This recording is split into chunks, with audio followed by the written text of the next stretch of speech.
황금항아리 금동인입니다. 지난 시간에 저희 DCM 채권 관련해서 공부해봤죠. 오늘은 ECM 주식 관련해서 한번 공부해 보도록 하겠습니다. 특히 오늘은 ECM의 가장 큰 파트가 IPO라고 기업 공개거든요. 즉 기업의 모든 것을 공개해서 일반 투자자들에게 이 기업의 투자 가치를 평가받고 추가로 실제로 투자를 받는 일이에요. 그렇게 해서 주식을 자유롭게 사고 팔 수 있게 주식시장에 공개적으로 상장시키는 업무입니다. 그래서 오늘은 이 IPO가 어떤 조건과 과정을 통해서 이루어지고 또 실제로 어떤 회사들이 최근에 IPO를 했는지 같이 공부해 볼게요. 자, 먼저 IPO로 직접 들어가기 전에 투자 금융 쪽 커리어 가시는 분들 위해서 쉽게 투자 금융이 어떤 파트가 있는지 좀 알려드릴게요. 여러분이 흔히 투자 금융, 인베스트먼트 뱅킹 하시면 크게 네 가지 업무로 분류가 되는데 결국에는 투자자와 투자 대상을 연결해서 투자자가 원하는 투자를 이루어지게 하는 금융의 한 갈래예요. 크게 보면 네 가지로 구분이 됩니다. 먼저 캐피탈 마켓, 저희가 공부했던 DCM과 앞으로 공부할 ECM이 이 파트에 속합니다. 말 그대로 자본을 조달해주는 업무죠. 자, 그리고 두 번째로 어드바이저리라는 업무가 있는데요. 이거는 말 그대로 자문이에요. 주로 한국 같은 경우에는 M&A나 인수합병, 그리고 IPO, 기업 공개 이런 쪽에 대한 자문 업무입니다. 그리고 세 번째는 저희가 이제 흔히 트레이딩 앤 브로커리지, 이제 중개를 해주거나 매매 그리고 환전, 그러니까 중개 매매 같은 경우는 이제 주식을 얘기하는 거고요.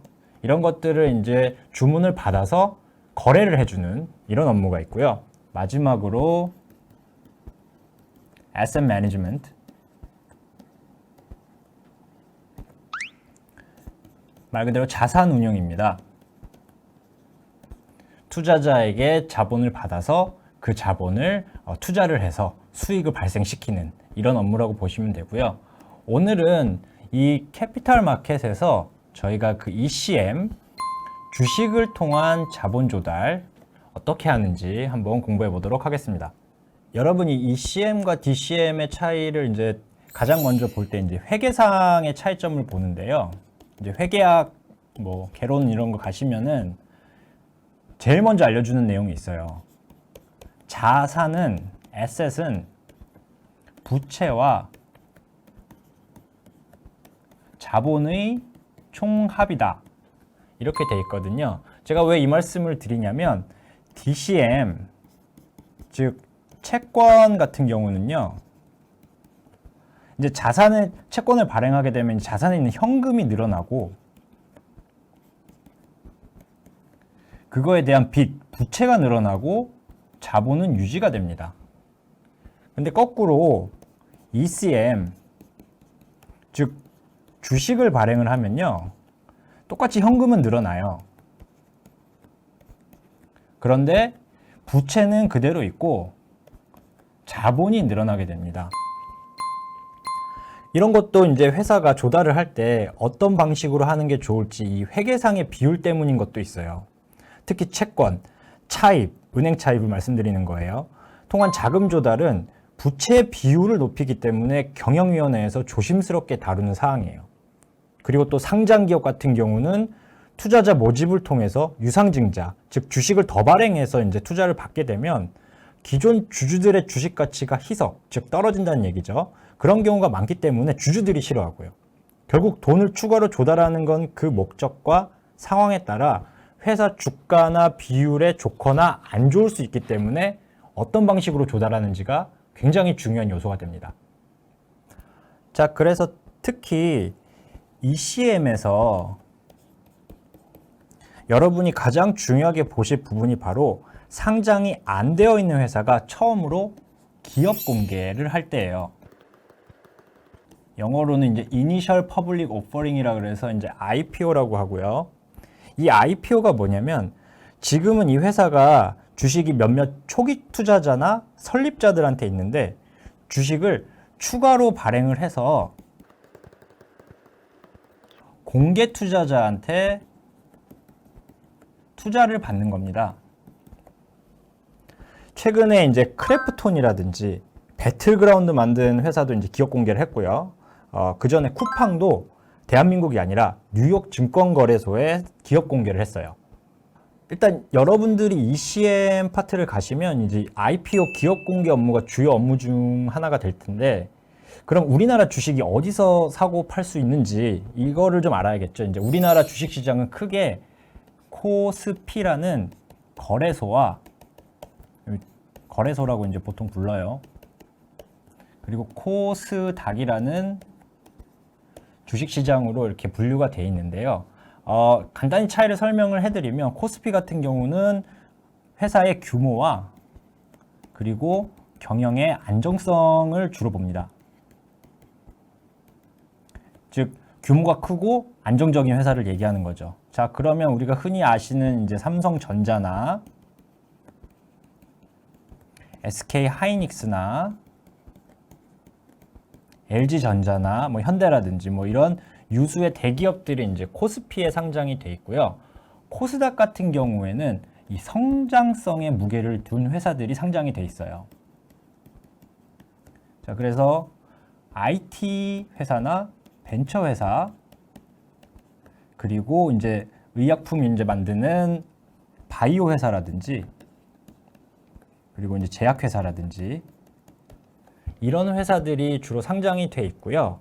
일단 회사가 상장을 하려면 어떤 이 요건에 좀 부합을 좀 해야 되거든요.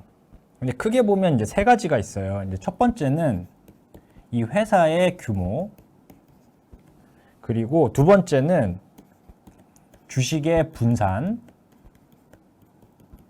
쉽게 설명드리면 어떤 한 조직이나 단체 개인한테 주식이 너무 휩쓸려 있으면 안 된다, 이런 얘기예요. 그리고 세 번째는 재무. 이 회사의 이걸 경영 성과라고 하거든요.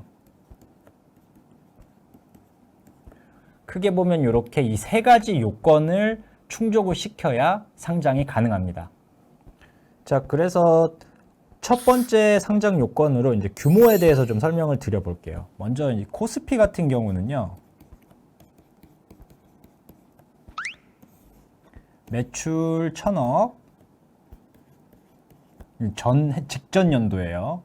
그리고 과거 3개년 평균 매출이 700억 이상, 그리고 자기 자본이 300억 이상, 이 정도로 보실 수 있고요. 자기 자본 같은 경우에는 이제 여태 투자금 받은 거에서 번 돈 잃은 돈을 이제 추가한 건데, 이 조건을 못 맞추면 보통 현 주주들한테 자본 증자를 받아서 자기 자본을 늘려가지고 조건을 맞춥니다. 코스닥 같은 경우에는요, 사실 이 규모 요건에 대해서 명확하게 성문화되진 않았어요. 그런데 보통 매출 100억, 그리고 이익 20억 이상, 한 요 정도로 일반적으로 생각하고 있습니다. 두 번째 요건으로 이제 분산 요건이라는 게 있는데, 이 분산 요건이라는 거는 일단 지금은 주식이 창립 멤버하고 초기 투자자한테 몰려 있잖아요. 그 비율을 개인 및 소액 주주들, 공개 투자자죠. 이 공개 투자자들한테 일정 부분 이상 분산해 주라는 이야기예요. 그래서 이제 코스피 같은 경우는, 증권거래소 같은 경우는 이 기준을 총 주식의 25% 이상 분산해 줘야 되고, 그리고 일반 주주 숫자에 대해서도 얘기하고 있거든요. 700명 이상의 일반 주주가 필요하다, 이렇게 요건을 가지고 있고요. 코스닥 같은 경우에는 소액 주주에 대한 지분율이 25% 이상, 그리고 의결권을 가진 일반 주주가 500명 이상, 이렇게 필요하다 하고 정의하고 있습니다. 그 마지막 세 번째 상장 요건으로 이제 재무, 즉 이제 경영 성과에 대해서 부합이 되어야 되는데요. 좀 전에 말씀드린 이제 증권거래소 이제 코스피 같은 경우에는 네 가지 조건 중에 하나를 만족하면 돼요. 적어도 한 가지예요. 첫 번째는 매출 1000억 아니면 3년 평균 매출이 700억 이상 아니면 이익이 50억 이상 그리고 자기 자본이 2천억 이상 이렇게 돼 있고 그리고 이제 플러스 해가지고 이제 현금 흐름이 꾸준히 발생하는 현금 흐름이라 하면 실제로 이제 돈이 들어오는 이게 플러스로 계속 발생을 하는 이런 회사들이 상장 요건을 갖춘 회사다 이렇게 판단하고 있습니다. 두 번째로 코스닥 같은 경우에는요. 코스피하고 좀 조건이 달라요. 이 코스닥에 상장하는 회사들 같은 경우에는 주로 이제 성장에 무게를 두고 있거든요. 그래서 이제 경영 성과라기보다 이 상장을 위한 이 어떤 재무 환경이 크게 보면 이제 세 가지로 나눠요. 첫 번째는 바로 이익입니다. 저희는 이 이익이 얘기하는 건 이제 법인세 차감 전 계속 사업 이익이라고 해서 이제 세금 떼기 전에 이익금 얘기하는 거고요. 이게 이제 20억 이상이거나 근데 여기에 알파 조건이 있어요. 알파 조건도 이제 세 개로 크게 나누는데 이익이 20억 플러스 현재 시총이 이제 90억 시총 얘기하는 거고요. 시가총액이요. 그리고 아니면은 자기 자본이 30억 이상이거나 아니면은 매출이 100억 이상이거나 이 이익 플러스 알파 조건을 맞췄을 때 이제 경영 성과 상장 요건에 부합이 됩니다. 그리고 두 번째는 아까 말씀드린 대로 이제 성장성에 무게를 두다 보니까 여기에 이제 매출 증가율이라든지 그 다음에 자산의 규모라든지 아니면은 예정된 이제 시가총액이라든지 이게 무슨 얘기냐면요. 그 시장이 이 회사를 어떻게 평가하고 있느냐에 따라서 좋은 평가를 갖고 있는 회사 같은 경우에는 상장이 가능하다. 이런 얘기입니다. 그리고 이제 마지막으로 이건 케이스가 별로 없는데 이제 기술 특례 기업이라 그래서 어떤 전문가 집단에 의해서 이 회사가 지금 개발하고 있는 기술이 나중에 개발이 되고 상품화되면 엄청나게 큰 이익을 가져다 줄 수 있다라는 평가를 받은 회사들에 한해서 코스닥의 상장이 가능합니다. 그럼 기업 공개가 어떤 과정을 통해서 이루어지는가? 이제 크게 보면 총 4단계로 이루어지거든요. 이제 첫 번째가 이제 사전 준비 단계예요.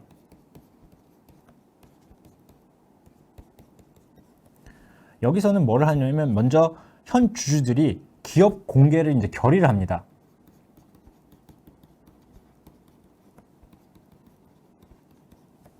주로 이제 창립 멤버하고 초기 투자자들이겠죠. 그리고 이제 채권 발행할 때랑 똑같이 주관사를 선정을 해요. DOA, JP모건 아니면 NH증권 같은 이제 증권사들이죠. 그러면 이제 주관사랑 상장 예비 심사 청구서를 작성해서 송부를 합니다. 이 파트가 사실 가장 중요한데요.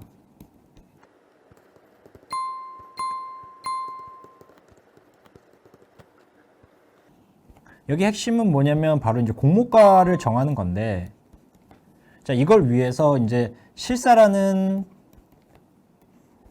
과정을 통해 가지고 이 회사가 제대로 돌아가는 건지, 이 회사의 재무제표가 맞는 건지 이런 걸 평가를 해서 공모가를 정한 다음에 이 심사 청구서에 있는 서류들, 예를 들면 재무제표 같은 이런 서류들을 가지고 이거를 증권거래소에다가 제출을 하게 됩니다. 자, 그러면 두 번째 프로세스가 뭐냐면 이제 심사 단계예요.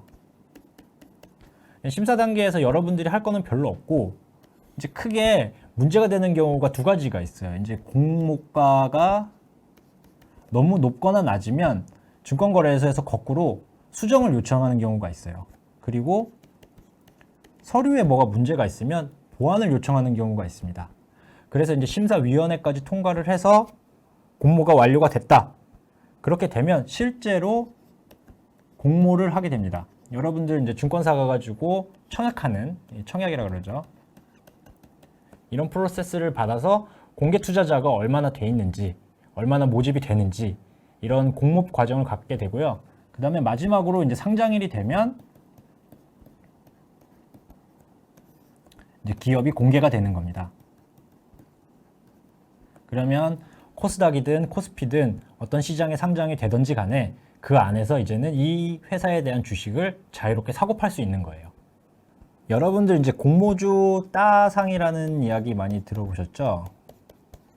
이 이야기 잠깐 드리고 갈게요. 이게 무슨 말이냐면 상장 당일에 공모주가 오를 수 있는 한계가 있어요. 이게 예를 들면 이제 브레인즈 컴퍼니라고, 그냥 부컴이라고 쓰겠습니다. 최근에 상장한 회사거든요. 이 회사 공모가가 25,000원이었어요. 여러분이 공모를 할 때 들어가서 청약을 받으면 한 주에 이제 25,000원을 지급을 해야 되는 거죠. 자, 그럼 상장 당일날 이제 시초가라고 그러냐, 당일 시초가가 최대 2배까지 가능하거든요. 그러면 5만 원까지 가능하다는 얘기예요. 실제로 5만 원으로 시작을 했고요. 그리고 우리나라 이제 증권거래소 같은 경우에는 상한가, 하한가 최대 폭이 30%까지거든요. 자, 그러면 5만 원에 상한가를 치면은 6만 5천 원이 되겠죠. 그래서 이 시초가에서 더블을 하고 그 다음에 거래소 시장에서 상한가를 쳤다 그래서 상따, 따상 이렇게 이야기를 합니다. 그러니까 여러분이 이제 25,000원에 사가지고 65,000원에 팔면은 거의 하루 만에 150%를 먹는 거죠. 따상이 이야기입니다. 자, 그래서 이런 기업 공개도 어떤 지역에서 하는지도 굉장히 중요해요. 최근에 이제 쿠팡 같은 경우는 뉴욕 증권거래소에서 이제 상장을 했거든요. 말 그대로 뉴욕에 하게 되면 세계에 있는 투자자들로부터 이제 투자를 받을 수가 있는 거예요. 그리고 이제 또 최근에 굵직굵직한 IPO가 이제 카카오뱅크라든지, 그리고 여러분들 좋아하시는 배틀그라운드 만든 이제 크래프톤이라는 회사 있죠. 이런 회사들은 이제 우리나라 이제 증권거래소 코스피에다가 상장을 했습니다. 자, 그러면 여러분들이 이 ECM 쪽에서 IPO를 이제 하실 일이 많으실 텐데, 그러면 앞으로 어떤 좋은 기업들이 상장이 예정이 되어 있는가를 아시면은 굉장히 도움이 많이 될 거예요. 자, 그래서 몇 가지 알려드리면은 이제 카카오의 한 갈래인 이제 카카오페이라든지,